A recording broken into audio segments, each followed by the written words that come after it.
Hello, welcome to my channel Akshaya Patram the veg hub. ഞാൻ Reshma Sreeraj. Thank you for your support.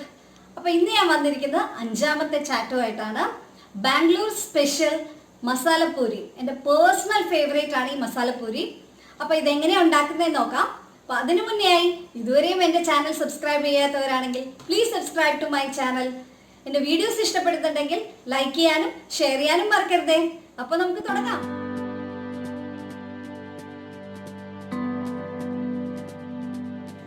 അപ്പോൾ Bangalore style masala puri ഉണ്ടാക്കുന്നതിന് ആവശ്യമായിട്ടുള്ള ചേരുവകൾ എന്തെല്ലാം നോക്കാം. അപ്പോൾ അതിനായിട്ട് ഞാൻ 1 കപ്പ് ഗ്രീൻ പീസ് എടുത്തിട്ടുണ്ട്. ഇത് വെള്ളത്തിൽ കുതിർത്ത് വെച്ചതാണ്.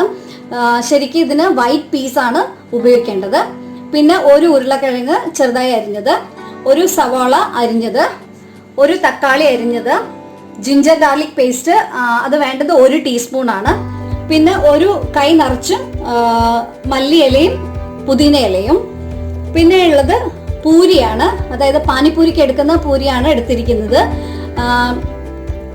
ഇതിന്റെ റെസിപ്പി, പാനിപ്പൂരിയുടെ പൂരി ഉണ്ടാക്കുന്ന റെസിപ്പി ഉള്ള ഒരു വീഡിയോ ഞാൻ ഓൾറെഡി അപ്ലോഡ് ചെയ്തിട്ടുണ്ട്.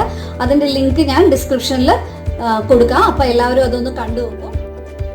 ഇതിപ്പോൾ ഞാൻ ഒരാൾക്ക് കഴിക്കാനുള്ള മസാലപ്പൂരിക്ക് വേണ്ട പൂരിയാണ് എടുത്തിരിക്കുന്നത്. അതായത് 4 എണ്ണമാണ് എടുത്തിരിക്കുന്നത്. പിന്നെ എടുത്തിരിക്കുന്നത് ഗ്രീൻ ചട്നി, അതുകൂടാതെ സ്വീറ്റ് ചട്നി അല്ലെങ്കിൽ ടാമറിൻ ചട്നി. ഗ്രീൻ ചട്നിയുടെയും ടാമറിൻ ചട്നിയുടെയും റെസിപ്പി ഓൾറെഡി ഞാൻ ഒരു വീഡിയോ ആയിട്ട് അപ്ലോഡ് ചെയ്തിട്ടുണ്ട്. അതിൻ്റെ ലിങ്ക് ഞാൻ ഡിസ്ക്രിപ്ഷനിൽ മെൻഷൻ ചെയ്യുന്നുണ്ട്. എല്ലാവരും ഒന്ന് കണ്ടു നോക്കൂ.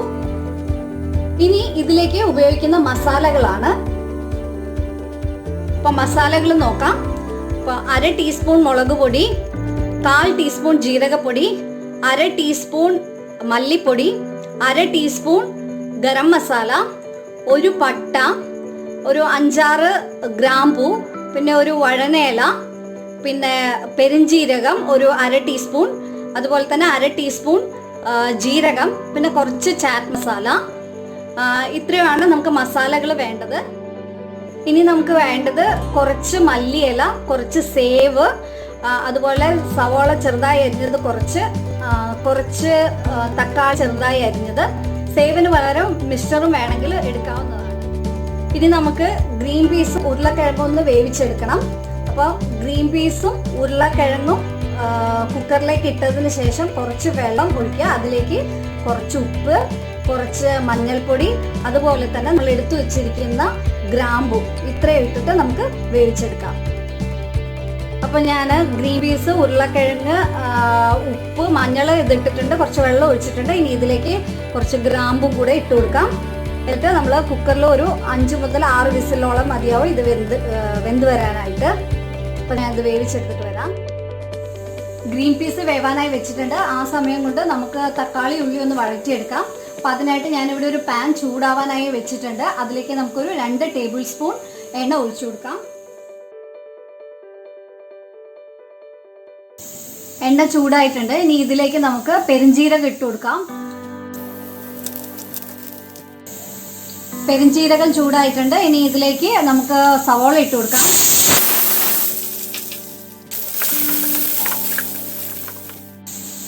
ഒരു ടീസ്പൂൺ ജിഞ്ചർ ഗാർലിക് പേസ്റ്റ് ഇട്ട് കൊടുക്കാം.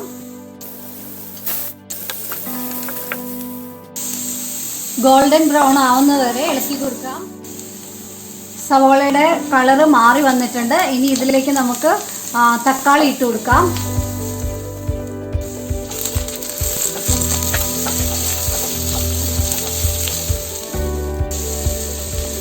തക്കാളി നല്ലോണം വെന്തുടഞ്ഞു വരുന്ന വരെ ഇളക്കി കൊടുക്കുക. അപ്പോൾ നമ്മുടെ തക്കാളിയും സവാളയെല്ലാം നന്നായിട്ട് വഴഞ്ഞ് വന്നിട്ടുണ്ട്. നന്നായിട്ട് എണ്ണയൊക്കെ ലീവ് ചെയ്ത് വന്നിട്ടുണ്ട്. ഇനി നമുക്ക് തീ ഓഫ് ചെയ്തിട്ട് ഇത് ഒന്ന് നന്നായി തണുക്കാനായിട്ട് വെക്കാം. അപ്പോൾ ഞാൻ വേവിച്ച് വെച്ചിരിക്കുന്ന തക്കാളി, ഉള്ളി ഇത് ഞാനൊരു ബ്ലെൻഡറിലേക്ക് ഇട്ടിട്ടുണ്ട്. ഇതിൻ്റെ കൂടെ നമ്മൾ മല്ലി ഇലയും പുതിന ഇലയും കൂടെ ചേർത്തിട്ട് ഇത് നന്നായിട്ടൊന്ന് അരച്ചെടുത്തു കൊണ്ടുവരാം. അപ്പോൾ ഇത് നല്ല സ്മൂത്തായിട്ട് അരച്ചെടുത്തിട്ടുണ്ട്. ഇനി നമുക്ക് ഗ്രീൻ പീസ് പാകത്തിന് വെന്തിട്ടുണ്ടോ എന്ന് നോക്കാം. അപ്പോൾ നമ്മുടെ ഗ്രീൻ പീസും ഉരുളക്കിഴങ്ങും ഒക്കെ നന്നായി വെന്തിട്ടുണ്ട്. ഇനി ഇതൊന്നുകൂടെ നന്നായിട്ട് മാഷ് ചെയ്ത് കൊടുക്കുക. അടുത്തതായി നമുക്ക് പാനിലേക്ക് 1 ടേബിൾ സ്പൂൺ എണ്ണ ഒഴിച്ചു കൊടുക്കാം. എണ്ണ ചൂടായിട്ടുണ്ട്. അതിലേക്ക് നമുക്ക് ജീരകം ഇട്ട് കൊടുക്കാം.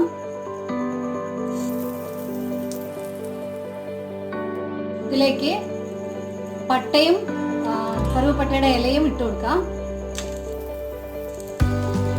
ഇളക്കി കൊടുക്കാം. ജീരകമൊക്കെ പൊട്ടി വന്നിട്ടുണ്ട്. ഇനി ഇതിലേക്ക് മസാലകൾ ഇട്ട് കൊടുക്കാം. ഗരം മസാല, മല്ലിപ്പൊടി, ജീരകപ്പൊടി, റെഡ് ചില്ലി പൗഡർ. ഇത് നന്നായിട്ടൊന്ന് ഇളക്കി കൊടുക്കാം.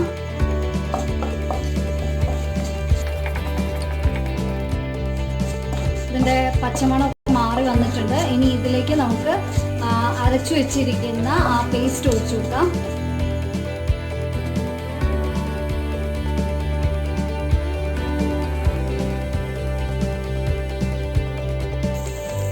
ഒരു 2 മിനിറ്റ് നന്നായിട്ട് ഇളക്കി കൊടുക്കാം. ഇത് നന്നായി മിക്സായി വന്നിട്ടുണ്ട്. ഇനി ഇതിലേക്ക് നമ്മൾ വേവിച്ച് വെച്ചിരിക്കുന്ന ഗ്രീൻ പീസ് ഒഴിച്ചു കൊടുക്കാം. ഇത് നന്നായിട്ടൊന്ന് മിക്സ് ചെയ്ത് കൊടുക്കാം. നന്നായിട്ട് മിക്സ് ചെയ്തിട്ടുണ്ട്. ഇനി ഇത് കുറച്ചും കൂടെ വെള്ളം ചേർത്ത് കുറച്ചുകൂടെ ലിക്വിഡ് ആക്കണം. വെള്ളം ഒഴിച്ചു കൊടുക്കുന്നു.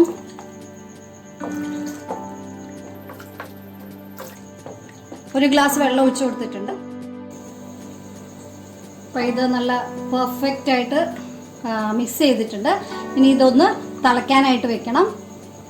നന്നായിട്ടൊന്ന് തിളപ്പിച്ചെടുക്കണം. ഇത് പെർഫെക്റ്റ് ആയിട്ട് തിളച്ച് വന്നിട്ടുണ്ട്. ഇനി നമുക്ക് തീ ഓഫ് ചെയ്യാം. അപ്പോൾ ഇനി മസാലപ്പൂരി നമുക്ക് സെറ്റ് ചെയ്യാം. ആദ്യം ഈ പൂരി ഒന്ന് നമുക്ക് പൊട്ടിച്ചിടാം. ഇനി ഇതിലേക്ക് ഗ്രീൻ പീസ് ഒഴിച്ചു കൊടുക്കാം. ഇതിന്റെ മുകളിലേക്ക് ഗ്രീൻ ചട്നിയും ടാമറിൻ ചട്നിയും ഒഴിച്ചു കൊടുക്കുക.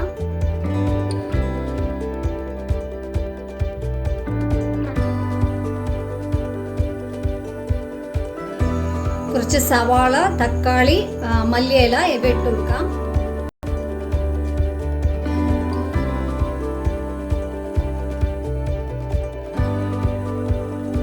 കുറച്ച് ചാറ്റ് മസാല ഇട്ട് കൊടുക്കാം.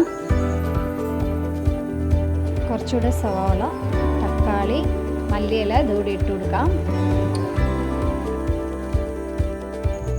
സേവ് അല്ലെങ്കിൽ മിക്സ്ചർ ഇട്ട് കൊടുക്കാം.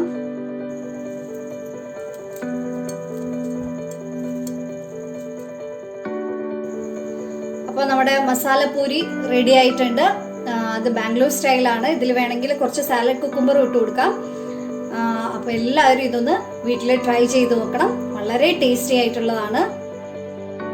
അപ്പോൾ ഈ വീഡിയോ ഇഷ്ടപ്പെട്ടിട്ടുണ്ടെങ്കിൽ ലൈക്ക് ചെയ്യാനും ഷെയർ ചെയ്യാനും മറക്കരുതേ. ഇതുവരെ എൻ്റെ ചാനൽ സബ്സ്ക്രൈബ് ചെയ്യാത്തവരാണെങ്കിൽ please subscribe to my channel. Thank U.